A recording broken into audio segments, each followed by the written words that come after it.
Cordial boa noite a todos, nossa cordial saudação a todos vocês que estão aqui conosco novamente para mais um estudo da Palavra de Deus, hoje sobre Atos dos Apóstolos, capítulo 11. É o penúltimo estudo dessa série de Atos.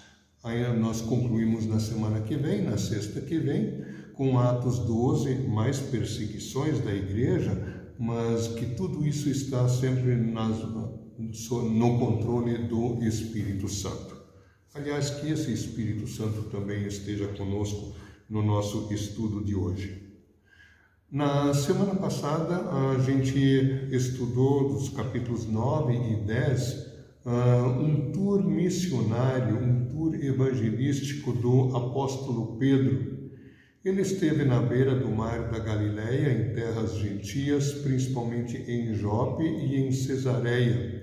Ali em Jope, ele esteve na casa de Simão, o curtidor, alguém que trabalhava com couros, e isso era uma atividade cerimonialmente impura para os judeus. O fato de Pedro estar lá já mostra que ele está abrindo o coração para os gentios. Ali em Jope ele tem uma visão de um grande pano com comidas, animais considerados impuros, que na visão 3 vezes lhe é dito que ele deve comer.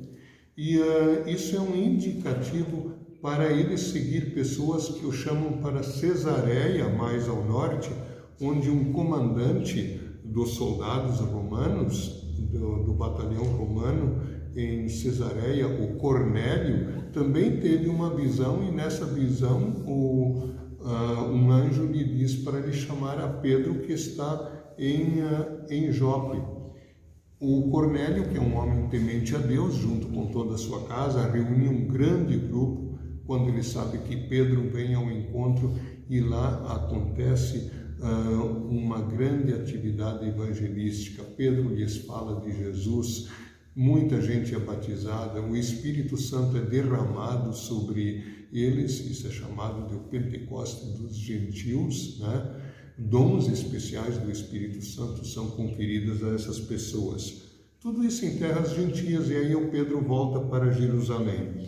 E aí vem o nosso capítulo de hoje, Atos 11, o relatório de Pedro, num primeiro momento, e no segundo momento, o crescimento da igreja novamente em terras gentias, a igreja mais ao norte, em Antioquia da Síria. Né? São essas duas partes que nós rapidamente queremos, com toda a devoção, também abordar no dia de hoje. O relatório de Pedro para os seus colegas, para a igreja em Jerusalém. Sabem que os judeus tinham dificuldade de aceitar, de entender que o evangelho deveria ir para os gentios também. Para que serve um relatório? Relatório de uma atividade da igreja é, antes de mais nada, para contar o que Deus faz. O que Deus faz. O relatório, então, é para louvar a Deus, para esclarecer dúvidas na igreja, esclarecer dúvidas entre irmãos. A gente deve prestar relatórios uns aos outros, sim, para reconhecer erros e estabelecer novos caminhos, né? Acertos e novos caminhos, sempre com o objetivo de que o reino de Deus cresça. E é isso que Pedro faz. Ele conta uma grande história, tudo o que aconteceu em Lida, em Jope, em Cesareia, tintim por tintim. Na verdade, ele conta tudo o que o Espírito Santo faz. Aliás, em Atos dos Apóstolos, a gente já viu isso mais de uma vez, já dissemos mais de uma vez, os discursos, os sermões são evangelísticos, eles sempre recontam a atividade de Deus em Israel, as promessas de Deus e o cumprimento das promessas em Cristo Jesus. É assim que Deus vai trabalhando nos corações das pessoas, para que as pessoas cheguem ao reconhecimento dos seus pecados e para que conheçam a Jesus como a solução, O sangue de Cristo foi derramado para dar perdão e vida eterna às pessoas, e que as pessoas, reconhecendo os seus pecados, tenham verdadeira fé em Jesus. Esse relatório ele é dado então por Pedro em Jerusalém, e aí no final do relatório é dito que os cristãos judeus ali reconheceram, então é verdade que o Deus é Deus dos gentios também, e que ele estende a oportunidade de salvação para os gentios também. Eles chegaram a essa conclusão, graças a Deus, então é um grande motivo de louvor. Eles dizem assim, isso está em Atos 11, versículo 18, diz assim, quando viram isso, eles ficaram sem ter o que dizer e louvaram a Deus, dizendo, então Deus deu também aos não-judeus a oportunidade de se arrependerem e ganharem a vida eterna. Talvez possamos fazer um paralelo com nossas igrejas em solo pátrio, em solo brasileiro. As igrejas, sobretudo as luteranas, originalmente com pessoas de origem europeia, na sua língua materna, mas cada vez se tornando a igreja mais brasileira. Nós somos Igreja Evangélica Luterana do Brasil.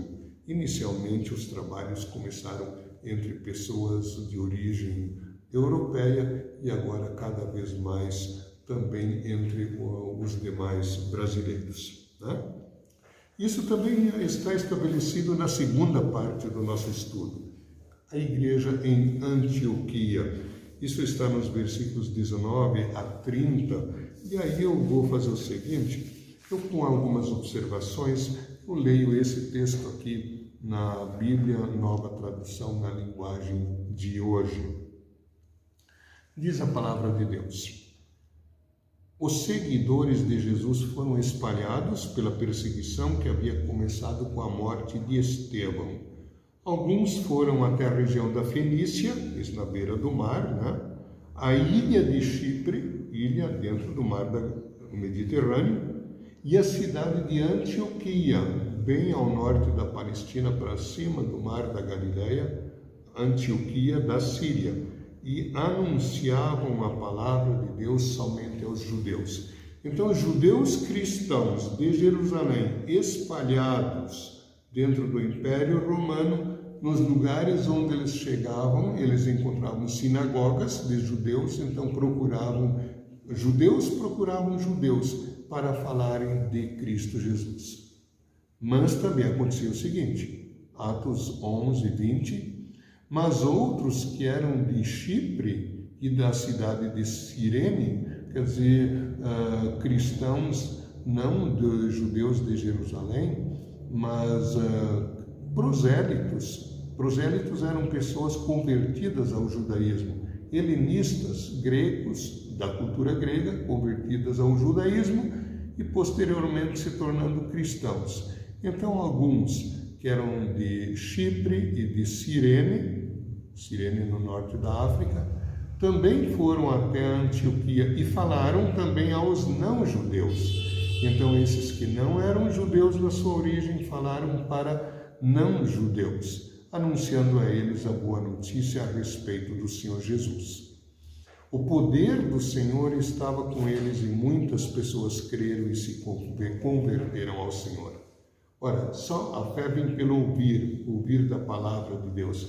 Por essa atividade evangelística, esse anúncio de Cristo como Salvador, muitos creram e se converteram ao Senhor.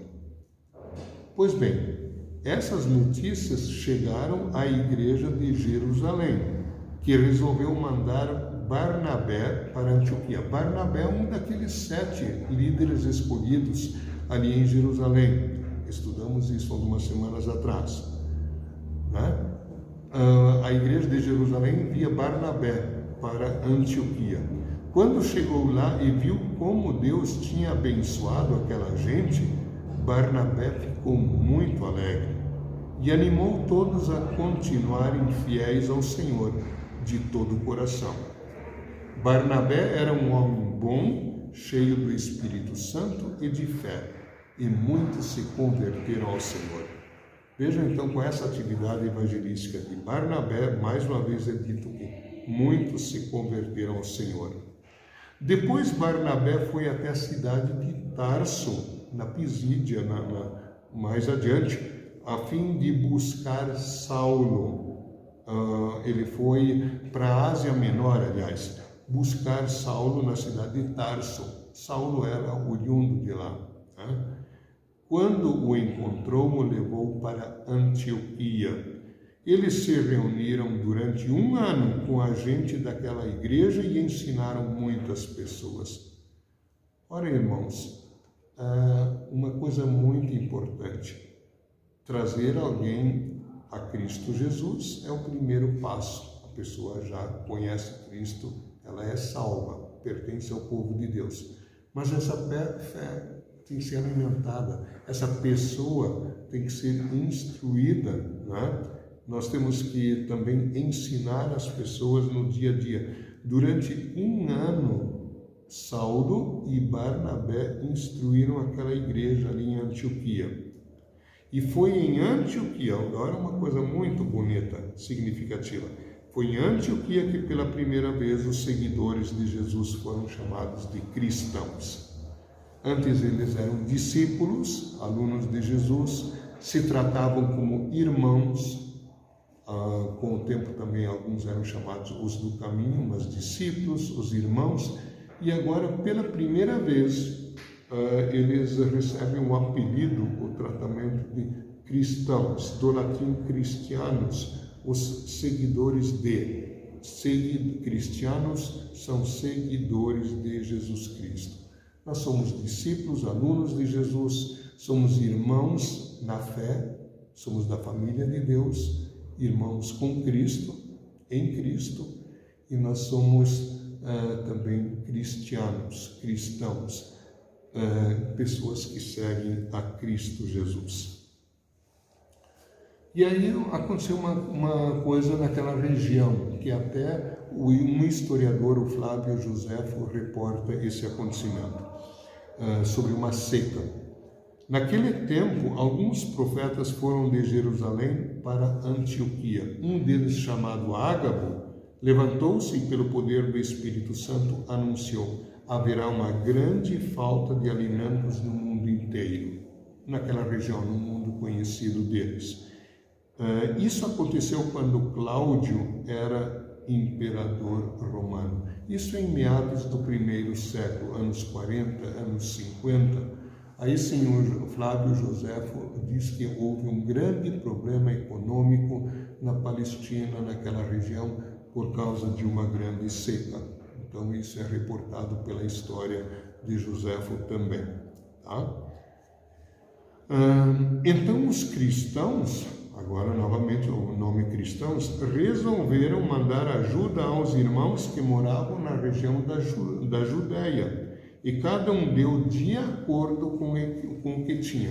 Então, essas pessoas que se tornaram crentes, cristãos, pela fé em Cristo, eles praticam essa fé em genuíno amor ao próximo.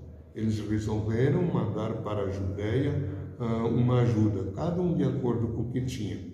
E mandaram o dinheiro por meio de Barnabé e Saulo para que eles o entregassem aos presbíteros da igreja.